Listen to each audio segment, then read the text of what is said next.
heading the session by the very renowned nutrition dietitian ma'am, and it was a wonderful event for us. Ma'am actually told us कि what is actually nutrition. आज के date में हमें time नहीं मिलता है. We are so busy with our lifestyles कि हम अपनी जो important things हैं उस चीज़ को मिस कर रहे हैं. तो न्यूट्रिशन को कैसे मैनेज करना है that we have learn today. And yes, ma'am ने हमें एक रिटर्न गिफ्ट में वो मिलेट्स का वो दिया है. End of course will be going with the recipes of ma'am, जो कि मैम ने बताया कि यूट्यूब में उनकी काफ़ी रेसिपीज़ अपलोड की गई है. And from today onward will start working on that कि अपनी प्रोफेशनल लाइफ के साथ how you are managing your this lifestyle also, healthy lifestyle also. And then again we are into the HR profession, so I would like to call ma'am for the regular health checkups and कैसे health checkups करनी है and कभी उनको outings में ले जानी है तो planning something with ma'am and all. तो we'll be going with that things and it was a great event for us and we have got so many things to learn. Thank you so much. Nutrition is one of the very good program which is given by Shilpi Bar madam, and I would like to acknowledge that each and every activity, the key insight of the nutrition and the well-being of the employees, it's very phenomenal. Health and well-being is a very important aspect for the each individual, so everybody should be keen interested to take care of this health and well-being, even though whatever the key insight I get it from Shilpi madam right now.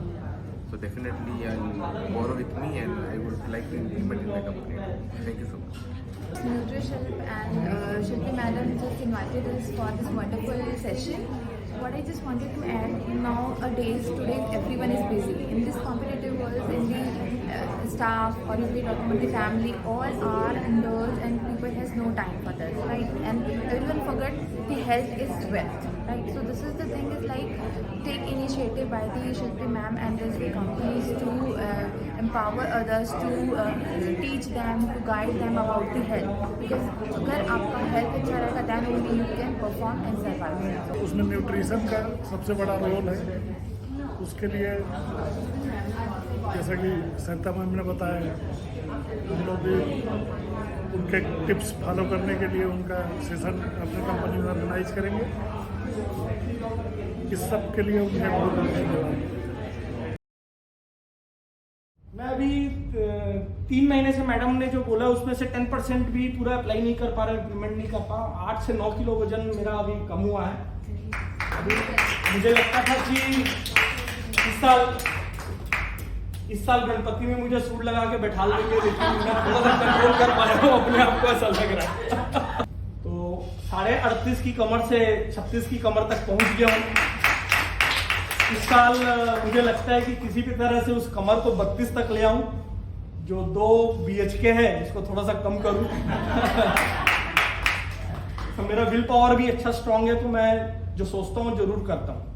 और without nutrition awareness हम जो है अपने शरीर को balance नहीं रख पाएंगे, और बैलेंस नहीं होने के कारण जो हमारे शरीर के अंदर बीमारियां या अन्य ऐसी चीज़ें आएंगी जिससे हम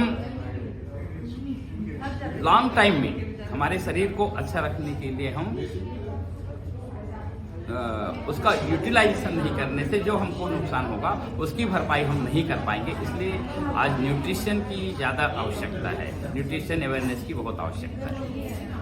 हैप्पीनेस इंडेक्स कि हम अगर हमें किसी भी एम्प्लॉय का ये देखना है कि वो कितना हैप्पी है, तो हमने अपने कुछ पैरामीटर्स बनाए हैं और उसके बेसिस पे हम उसे उनके फीडबैक के बेसिस पे उनसे रेटिंग लेंगे और हर क्वार्टर में उस एक इंडेक्स बना के उसको देखेंगे वो इंडेक्स बढ़ रहा है कि कम हो रहा है. रिसेंटली एक इंसिडेंट हुआ था जिसमें एक एम्प्लॉय थी, वो आकर के डायरेक्टली सर को बोली, हमारे वाइस प्रेसिडेंट सर को, सर इतने स्ट्रेसफुल काम करवा रहे हो सर, कोई इवेंट नहीं करवा रहे हो, कहीं ले जा नहीं रहे हो, कुछ भी नहीं करवा रहे हो सर, ऐसे कैसे काम करेंगे हम लोग. तो ये एक जो प्रॉब्लम है ये सारे ऑर्गेनाइजेशन में होता है. तो मुझे ऐसा लगता है कि जो मेजर जो चैलेंजेस है कि हमें कि एम्प्लॉयज़ को अगर एंगेज करना है तो कुछ हमें आउटबाउंड HR या एक्टिविटीज़ करवानी पड़ेगी बाहर, या कुछ हेल्थ चेकअप्स करवाने पड़ेंगे. कीप देम अलाइव, और अलाइव ऐसे नहीं कि उनकी सांसें चल रही हैं, उनकी पूरी बॉडी एनर्जी का माइंड और हर कुछ चल रहा है. इतना लेवल पे हम उनको एनर्जेटिक रखना है.